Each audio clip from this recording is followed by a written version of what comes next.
The Gihon Spring is on the base of this Kidron down from the hill of Mount Moriah here. Over here, you see the Garden of Gethsemane. This white line right here is just to show you the Kidron Valley goes around that way. The Garden of Gethsemane is this green area over here. Okay? It's interesting, the Garden of Gethsemane, because the latest research on the Garden of Gethsemane, it doesn't make sense in Hebrew or Aramaic, because it comes from two words, gat. G-A-T means winepress. And then shemen, where semene comes from the word olives. So, winepress olives. The word doesn't make sense, and a lot of scholars have noticed this. They believe it's a transliteration from the original language of Hebrew Aramaic, and when it was put into Greek, that instead of saying it should be God, G-A-D, Gethsemane instead of got, because God, G-A-D, means the ascent. And where this is over here, semene means olives. The ascent of olives begins right there where the Garden of Gethsemane is. Now, some people will still debate that, but I kind of believe that that's probably what happened, because when you know a little bit about the Hebrew and you study the Hebrew language, it's a word that doesn't make sense. You talk about wine press oils, olives. Okay? Now, why did I bring this up? Solomon's palace is right here. The Garden of Gethsemane is down here. Okay? Gardens, and the understanding of a garden in Hebrew thought, a gan, was always down in the valley, never on a hill. Okay? Well, we go back to Yeshua. You say Last Supper, I call it the last Passover. He's going to have another dinner that lasts forever. It's not the last one.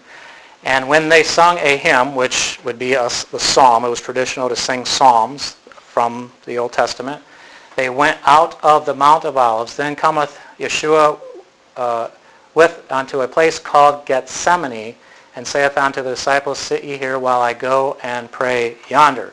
And then in John it says he went with his disciples over the brook Kidron.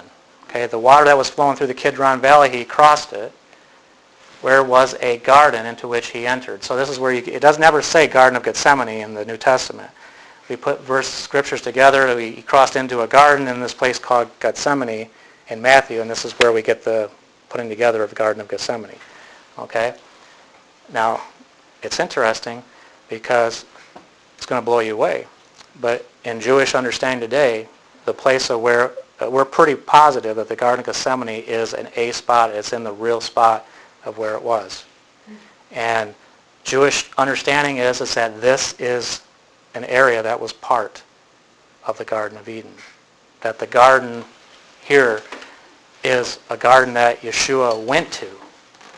The same place that Adam was put in where he sinned, and where Yeshua went, and where he said, if there's another way, take this cup from me. But nevertheless, I'll do the will of the Father. And blood fell from his sweat, and the agony he went through. Solomon, remember Solomon's palace up on the Temple Mount? This is a poetic Song of Solomon, but it was understood rabbinically. My beloved is gone down into his garden. This is Solomon speaking about God. My beloved has gone down into his garden, to the bed of spices, to feed in the gardens, and to gather lilies. Literally speaking, what Solomon was seeing and understanding from his palace. He's not in David's palace, his father. He's in this new one that he built with the temple. Okay? And he went down directly. Let's go back a couple. He went down directly to the garden. And it's understood that the garden that he's referring to is the same garden that we call the Garden of Gethsemane in the New Testament, which is the same location and place of where part of the Garden of Eden is. Pretty deep, huh? All right, I want you to listen to this. The gate that you see up above us is the traditional Eastern gate. This is not the Eastern gate that Christ walked into. Like this is not the Garden of Gethsemane there that Christ went into. Because I would love to remind you what the scriptures say. And then it's written that he came and he went where? Up on the mountain? No. He went to the garden of Gethsemane, right? It's not mentioned up or down. But gardens are always down. And then you go to the scripture of King Solomon Psalm, to the garden I came down to find and to define my beloved, the Lord. This is the story of the Virgin Lady that we hear. Shulamite. But Shulamite is what? Is rhymed to Solomon. And what is Solomon? What its name is all coming from? The peace of the Lord. Here you find the peace of the Lord. Right here. For your information, the Garden of Eden is where you're standing right now. This was the garden from creation, right in here. It was the spring of the Gihon and the Ephrat, which is the Euphrates that we know, that we think that it's in Babylonia. They were coming from right here. This is the rainfall of the Lord. That's where heaven meet with the lower water. When God in the creation separated his water from the water that is down, and the air came, this came first. There's more videos in this section. We come now, that's the Garden of Eden section. We had to start with Jerusalem, the ancient history of Jerusalem. You had to go back to do what I just did. Because you have to understand the sanctity of God's holy land and God's holy place. Now, that's just the beginning. We ain't tapped into anything yet. We come now to Melchizedek and Abraham in Genesis 14. Remember that Abraham's nephew Lot is kidnapped and held hostage, if you will, by those kings.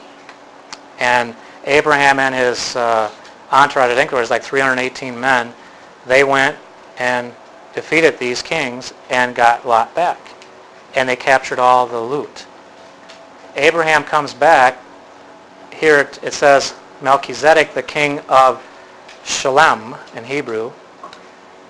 And this is well understood to be the name of Jerusalem back in this time. Now, this took place approximately 3,800 years ago.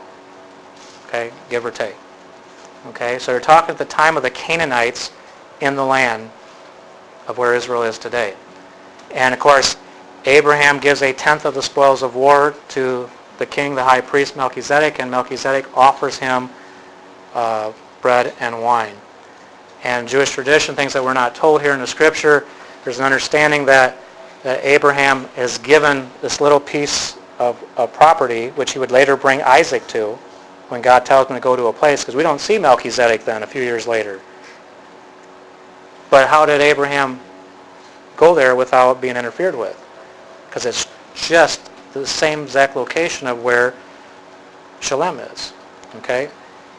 Now, Melchizedek, king of Salem, what they found in what's called the ancient city of David today, Ir David, city of David, as they've dug down deeper and deeper and deeper, they have found ancient Canaanite findings that date to the time of Melchizedek. They're almost 100% positive they know the place where Melchizedek came out to bless Abraham, based on where the city walls were when they went down, and in December we're planning on going to that spot. And it was just announced in the news probably a couple years ago. So it's pretty much new stuff.